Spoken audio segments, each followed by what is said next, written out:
कलह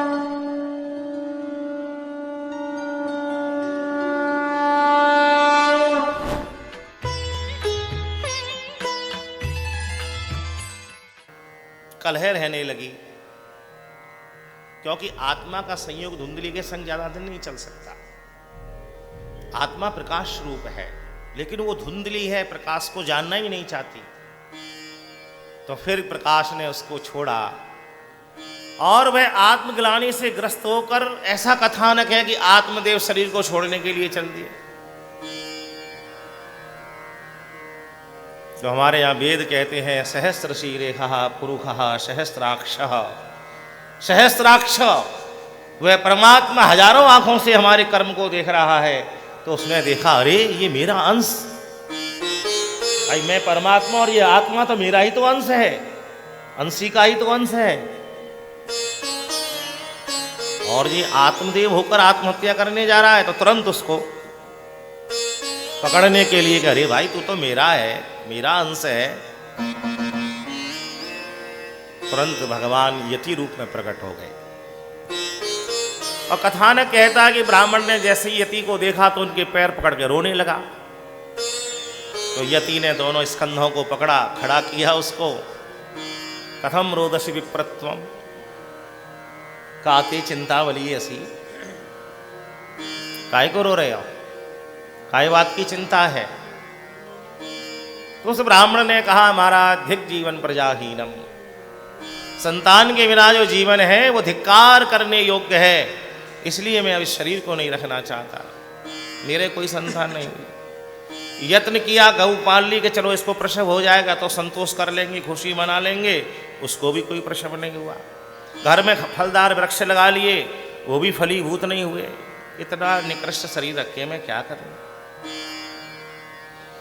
यति ने बहुत समझाया। बोले देखो, संतान से ही कल्याण होता है, ये ब्रेन वॉश कर लो। हमारी संतान हमारा कल्याण करेगी, ये तो वैसे ही है जैसे कि दूसरे के कंधे पर रखे बंदूक चलाना। जब भगवान ने सब सामर्थ्यवान बुद्धि विवेक से संपन्न ये शरीर हमें दिया है, स्वयं अपना कल्याण क्यों ना करें हम? तो इसलिए आत्मदेव अपने कल्याण के लिए तुम स्वयं साधन करो, पुत्र से कल्याण होगा, इस बात को भूल जाओ। बोले नहीं महाराज, जब आपने कृपा करके मुझे बचाया ही है तो कुछ पुत्र होने की कृपा तो कर ही दो। तो समझ गए, बोले जब तक टक्कर नहीं लगेगी तब तक इसको अकल नहीं आएगी। कृपा रूप एक फल दे दिया और उन्होंने कहा कि इसको पत्नी को खिला देना। प्रसन्न होकर ब्राह्मण देवता ले आए, क्रिया में भेद हुआ। उन्होंने खिलाया नहीं, पत्नी को दे दिया। देवी तपस्वी संत ने दिया है, आप इसको पाओ, घर में पुत्र होगा। बोले ठीक है, रख दो। और वो जीविका के लिए चले गए। कथानक कहती है अब वो धुंधली उस फल को लेके देख रही है और विचार क्या कर रही है। अब देखिए धुंधली का प्रैक्टिकल क्या है, आत्मदेव का क्या प्रैक्टिकल है और धुंधली का क्या प्रैक्टिकल है, ये देखिए। पॉजिटिव में जो नेगेटिव देखे, नेगेटिव में जो पॉजिटिव देखे, अच्छाई में जो बुराई देखे, बुराई में जो अच्छाई देखे, वही धुंधली है, यानी जिसको स्पष्ट दिखाई नहीं देती। ऐसा भगवता माया वितरते हम प्रतीयते ना प्रतीयते चात्मनि। तो वो कह रही है फल भक्षेण गर्भस्यात्, इसको मैंने खा लिया तो फिर मैं गर्भवती हो जाऊंगी। और गर्भो उदर वृद्धिता, जब गर्भ बढ़ेगा तो मेरा पेट बढ़ेगा। तो स्वल्प भक्षम, थोड़ा खाया जाएगा। शक्तिहीन हो, मैं कमजोर हो जाऊंगी, अभी खाया नहीं है उसने। इन श्लोकों में धुंधली का डेफिनेशन किया जा रहा है, उसको परिभाषित किया जा रहा है कि कैसे संकल्प विकल्प उसके अंदर चल रहे हैं। खाया नहीं है महाराज जी, रखा है अभी। फल भक्षेण गर्भस्यात् गर्भो उदरे वृद्धिता स्वल्प भक्षम शक्तिहीनो। यहां तक बात समझ में आ गई। लेकिन अब और नेगेटिविटी देखिए। दैवा घाटित ब्रजेत ग्रामे, अरे दैव प्रकोप से अगर गांव में आग लग गई और वो आग मेरे घर तक आ गई तो पूर्ण गर्भावस्था में मैं कैसे दौड़ूंगी, भागूंगी, कैसे अपने प्राणन ने बचाऊंगी? मुझे तो जलकर ही मरना पड़ेगा। ये धुंधली का विश्लेषण है, प्रैक्टिकल। और फिर अगला संकल्प क्या आ रहा है मन में? बोले ठीक है, पूरा समय राजी खुशी निकल गया। सुखदेव बसविन्यावत, मैंने सुना है कि सुखदेव जी 12 वर्ष तक मां के गर्भ में रहे। अगर ये इतने दिन रह गया तो फिर तो मेरा मरण अवश्य हो जाएगा। सुकुमारी सुखी भवेत, मेरी दृष्टि में सुकुमारी ही सुखी है, ऐसा उसने निश्चय किया ही था कि शेर पे सवा शेर उसकी भगनी आ गई और दोनों ने मिलकर उस फल को गाय माता को खिला दिया। सलाह करके बोली यदि इससे पुत्र ही होगा तो हमारी गऊ को हो जाएगा, इसके कौन से प्रसव हुए हैं, ये भी तो 20 साल से खड़ी खड़ी खा रही है। तो धुंधली ने कहा भगनी तो तुम्हारे ब्राह्मण देवता से मैं क्या कहूँ? बोले कहते ना मैंने फल खा लिया और गर्भवती होने का नाटक करना। देख बहन सुन मेरी बात, तेरे पास धन बहुत है, मेरे पास संतान बहुत है। अब जो प्रसव मुझे होगा, जो भी संतान होगी वो मैं तुझे दे दूंगी, तू मुझे धन दे देना। दोनों बहनों का सौदा पक्का हो गया। ये धुंधली है। और ऐसी लीला चलती रही। जैसे ही उसकी भगनी को प्रसव हुआ, रात्रि के अंधकार में उसने अपने बालक को धुंधली के कक्ष में पहुंचा दिया। प्रातःकाल होते ही ब्राह्मण को सूचना मिली कि पुत्र हुआ है। बड़े प्रसन्न हुए और आनंद मग्न होने लगे, दान पुण्य करने लगे, जात कर्म संस्कार की तैयारी करने लगे। धुंधली ने बुलाया, बोले किसके लिए कर रहे हो? पहले इस बालक की रक्षण का तो उपाय करो। देखो मेरे स्तनों में दूध की व्यवस्था नहीं है, घर में गाय को भी प्रसव नहीं है, गाय का दूध भी नहीं है, ये बालक कैसे जीवित रहेगा? अब देखो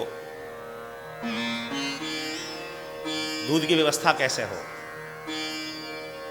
वास्तविक जब गर्भ धारण नहीं किया गया तो ठाकुर जी कनेक्शन कैसे जोड़े?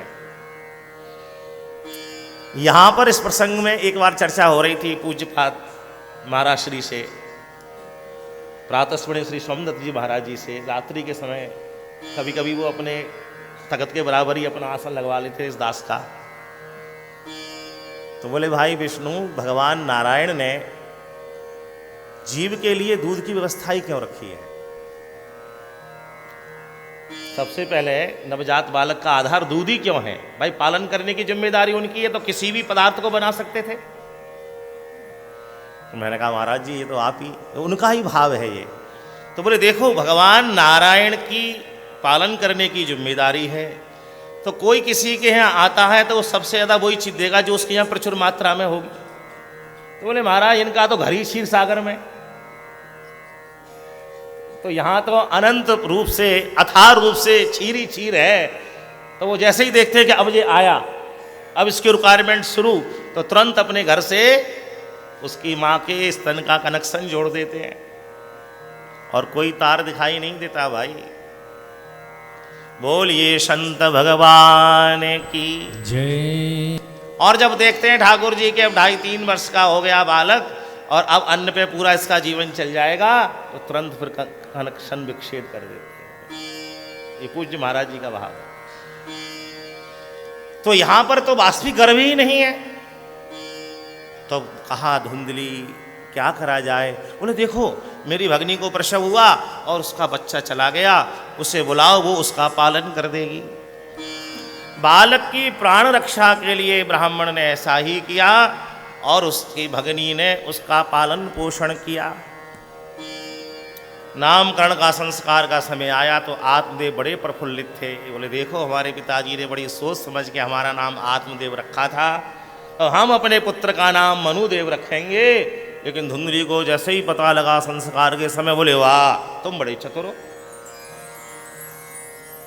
गर्भ के सारे कष्ट को हमने सहा, प्रसव के कष्ट को हमने सहा, लालन पोषण के कष्ट को हम सहन करेंगी और नाम रखने का अधिकार तुमको। इसलिए तुम्हारे अनुसार नहीं हमारे अनुसार इसका नाम होगा। हमारा नाम धुंधली तो इसका नाम धुंधकारी। आत्मदेव शांत होकर बैठ गए। कुछ दिनों के बाद में भगवत कृपा हुई, यति के द्वारा देवा हुआ वो फल भी फलीभूत हुआ। सर्वांग सुंदर, पूरा शरीर मनुष्य जैसा, केवल उसके कान जो थे वो कैसे थे? गाय जैसे थे, ऐसे बालक का प्रसव गौ माता के गर्भ से हुआ। बोलिए श्री गोकर्ण जी महाराज की। ब्राह्मण ने उसका नाम गोकर्ण रखा। अब जैसा नाम था वैसे ही गुण थे। गो नाम इंद्रियों का है।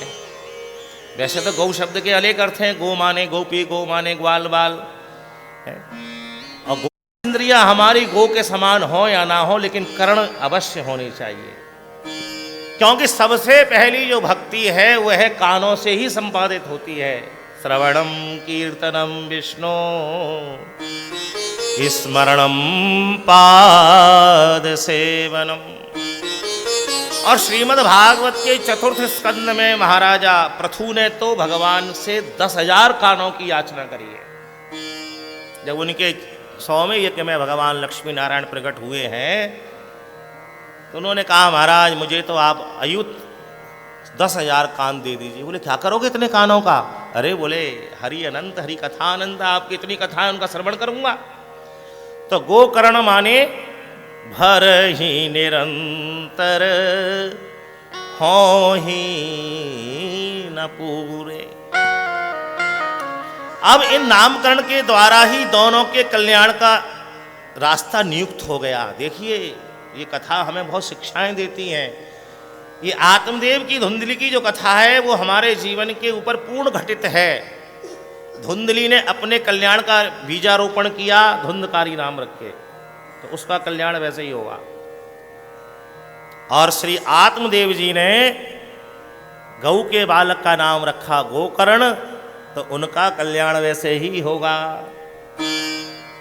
ब्राह्मण ने तो समान, जैसा उसको खिलाया वैसे उसको खिलाया, जैसे उसको पहनाया वैसा उसको पहनाया। दोनों की समान शिक्षा की व्यवस्था की गई। लेकिन गोकर्ण पंडितो ज्ञानी और धुंधकारी महाखलाहा। इतना नाम का प्रभाव हुआ। उसने तो महाराज जो ब्रह्मचर्य अवस्था है, शिक्षा की जो अवस्था है, समस्त व्यसनों को उसने पाल लिया। और देखो व्यसनों को जिसने पाल लिया है उसकी पूर्ति कदापि नहीं हो सकती। कितनी ही महंगाई हो जाए, कितनी ही मंदी हो जाए, आजकल मंदी और महंगाई पे बड़ी चर्चाएं हो रही हैं। भगवान जब शरीर लेकर हमको भेजते हैं तो रोटी कपड़ा की व्यवस्था सबको देकर भेजते हैं। महंगा तो व्यक्ति का शौक होता है। और जिसको व्यसन लगे हैं वो चाहे लाख रुपए रोज कमाए, 10 लाख रुपए रोज कमाए, उसकी पूर्ति नहीं हो सकती। हम भी महानगर में रहते हैं, शौक वाले जीवन में लोगों के देखते हैं कि वो 10-5 साल में सड़क पे आके खड़े हो जाते हैं, चाहे अरबोपति हो चाहे खरबोपति हो। तो धुंधकारी ने जब व्यसनों को पाल लिया तो उसके लिए धन चाहिए। अब माता पिता को जब पता लगा तो वो प्रतिबंध करने लगे धन पर। और पिता आत्मदेव ने जब प्रतिबंध किया धन पर तो वो उनको प्रताड़ित करने लगा। और जब उसने उनको प्रताड़ित किया तो अब यति की बात उनके समझ में आई।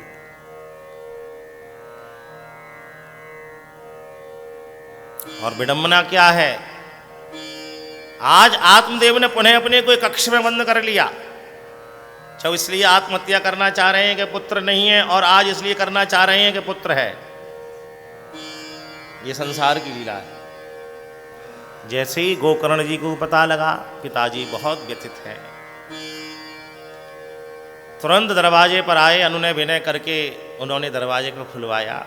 देखा पिताजी बैठे हैं आसन पर, रोंगटे उनके स्फुटित हैं, नेत्रों से आंसू गिर रहे हैं। गोकर्ण ने आके प्रणाम किया। पिताजी क्यों दुखी हो रहे हैं आप? यही संसार का धर्म है और ये हमारे लिए बहुत अच्छी बात है। इसी से तो आपकी विरक्ति होगी। अगर ये आपसे अतिशय प्रेम करेंगे तो फिर तो आपका कभी राग इनसे खत्म ही नहीं होगा, वो तो बढ़ता ही जाएगा।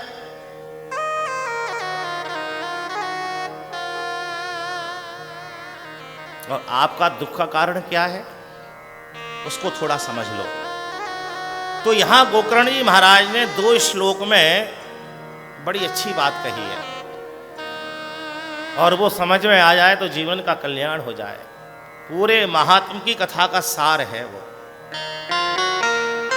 गोकर्ण जी कह रहे हैं, पिताजी आप धुंधकारी की आसक्ति खत्म करना चाहते हैं, उससे जो राग है उसको खत्म करना चाह रहे हैं। आप चाह रहे हैं कि वो आपसे दूर चला जाए।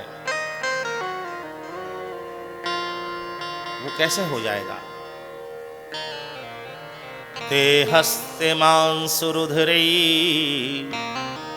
भीमतिम तजत्वम। गोकर्ण जी कह रहे हैं, देह अस्थि मांस रुधिरै भीमतिम।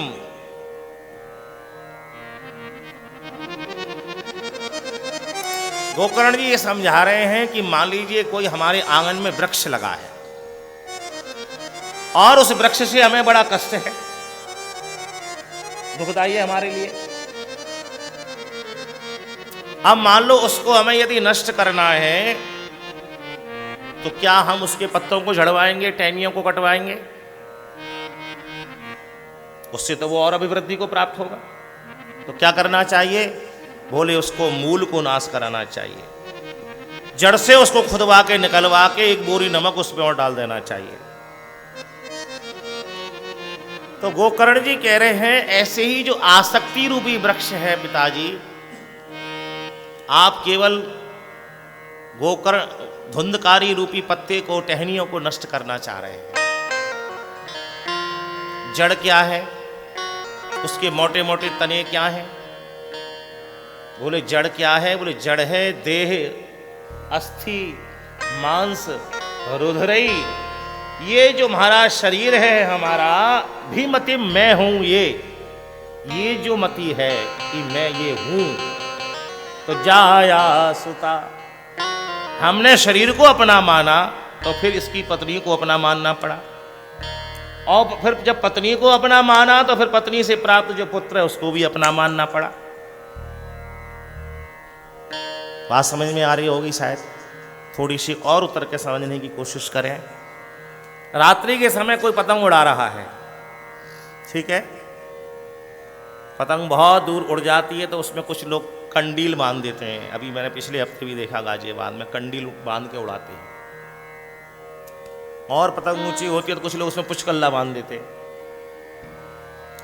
अब वो उड़ाने वाला डोर तो अपने हाथ में रखना चाह रहा है और चाह ये रहा है कि कंडील छूट जाए,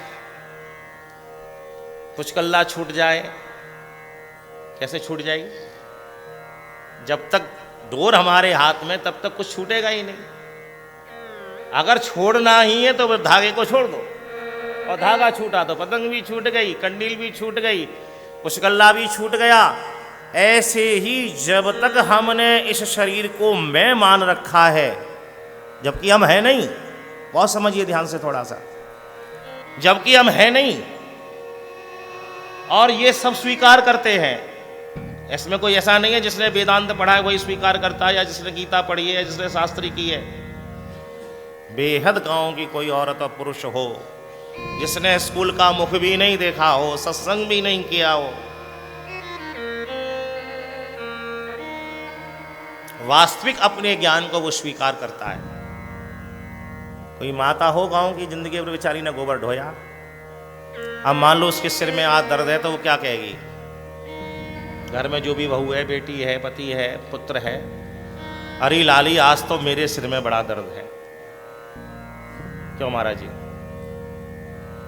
भीग गई, शरीर रपट गया, ठंड लग गई, मान लो उस पूरे शरीर में वेदना है, तो कोई ये कहता है मैं शरीर में दर्द हूं या मैं सिर में दर्द हूं? सब क्या कहेंगे? मेरे सिर में दर्द है, मेरे शरीर में दर्द है, मेरी कमर में दर्द है, मेरे पैर में दर्द है।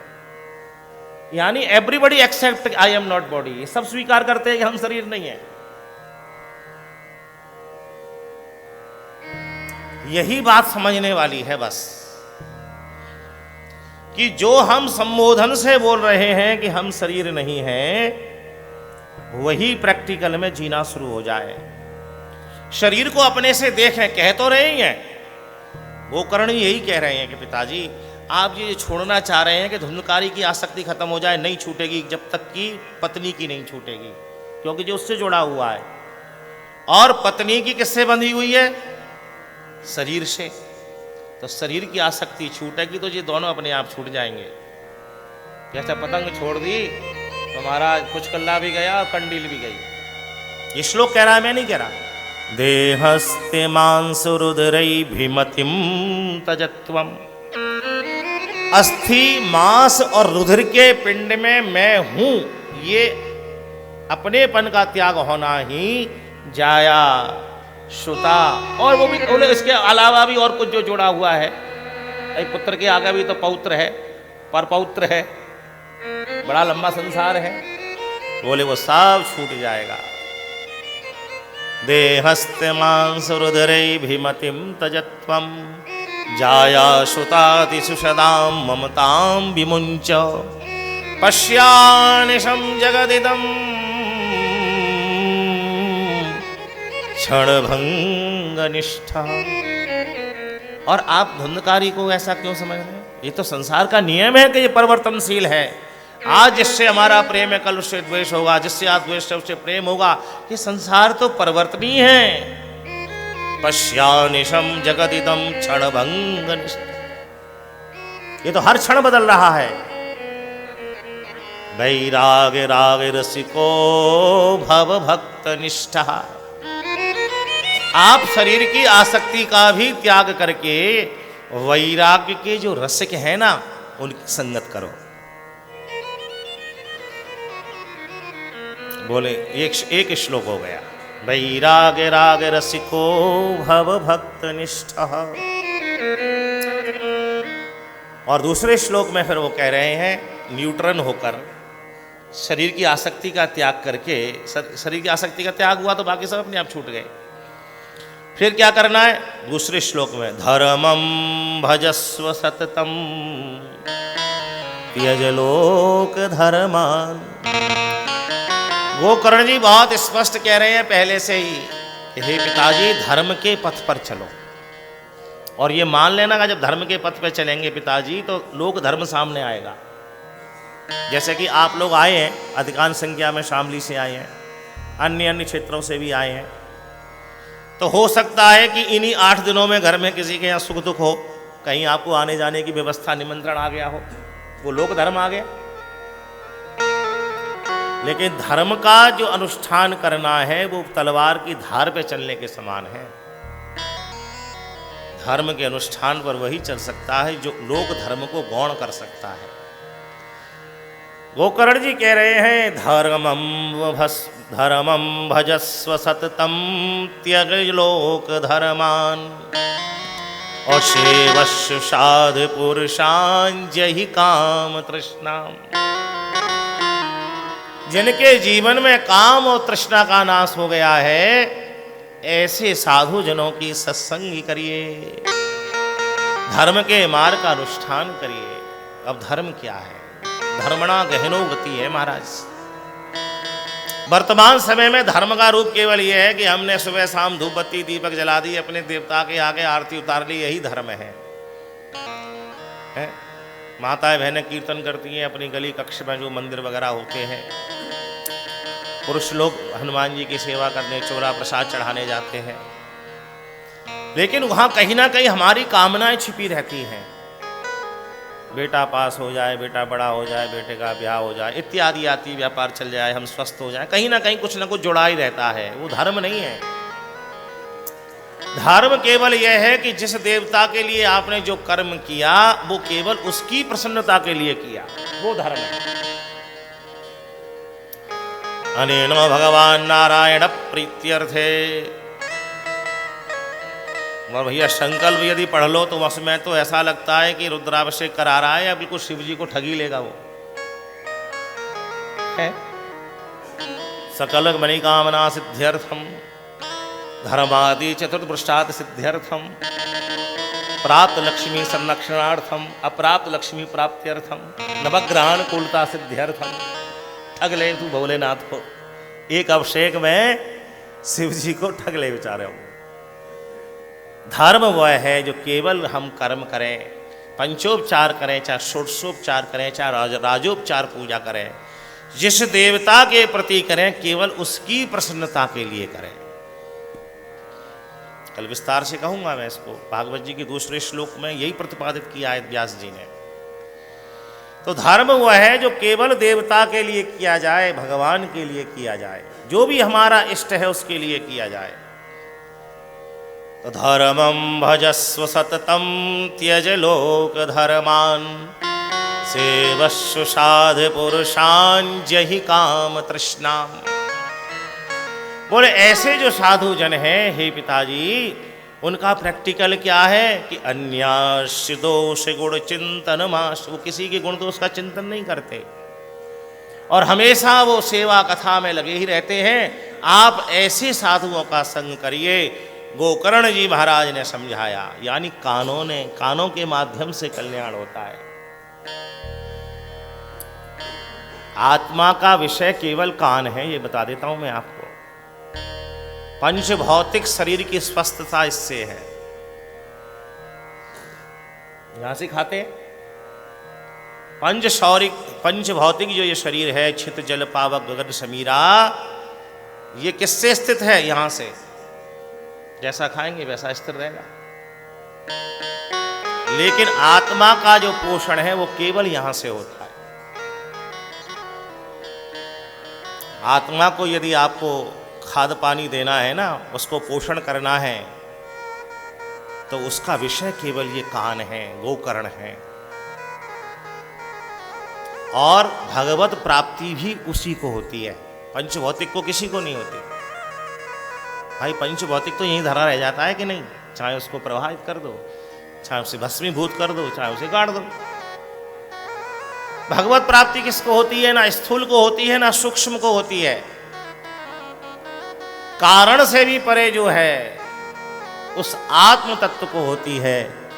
और उस आत्मा का विकास, उसका संरक्षण, उसका संवर्धन वह केवल कानों के माध्यम से भर ही निरंतर होए न पूरे। यही गोकर्ण और आत्मदेव का संवाद है कि कानों के माध्यम से आत्मा को पुष्ट किया जाए, श्रवण भक्ति को प्रतिपादित किया जाए। प्रथम भगति संतन कर संगा, दूसरी रति मम कथा प्रसंगा, प्रथम भगति। तो इस बात को गांठ बांध लीजिए, नोट कर लीजिए कि आत्मा के कल्याण का साधन कराने वाली केवल एक इंद्रिय है और वो है गोकर्ण, कान। गोकर्ण से सत्संग करके आत्मदेव जी महाराज ने ऐसे ही साधु पुरुषों का संग किया, श्रीमद् भागवत के 10वें स्कंद का आश्रय लिया और उन्हों को भगवत प्राप्ति हो गई। बोलिए भागवत भगवान की जय। अब घर की जो संपत्ति है, पिताजी के बाद माता का अधिकार हो गया, तो धुंधकारी ने मां से मांगा और मां ने भी जब प्रतिबंध किया तो उसने फिर मां को प्रताड़ित किया। अब क्योंकि उसने धुंधकारी का नामकरण किया है तो उसका कल्याण क्या है कि उसने कुएं में कूद कर आत्महत्या करी। हम किसी बालक का नामकरण करते हैं तो मानो अपने कल्याण का बीजारोपण कर रहे हैं, उसके गुण और सद्गुणों का, अवगुणों का हम निरूपण कर रहे हैं। और जब धुंधली का शरीर भी चला गया और गोकर्ण जी ने देखा घर में बड़ी व्यथा है, अशांति है, तो महाराज वो भी छोड़कर चले गए।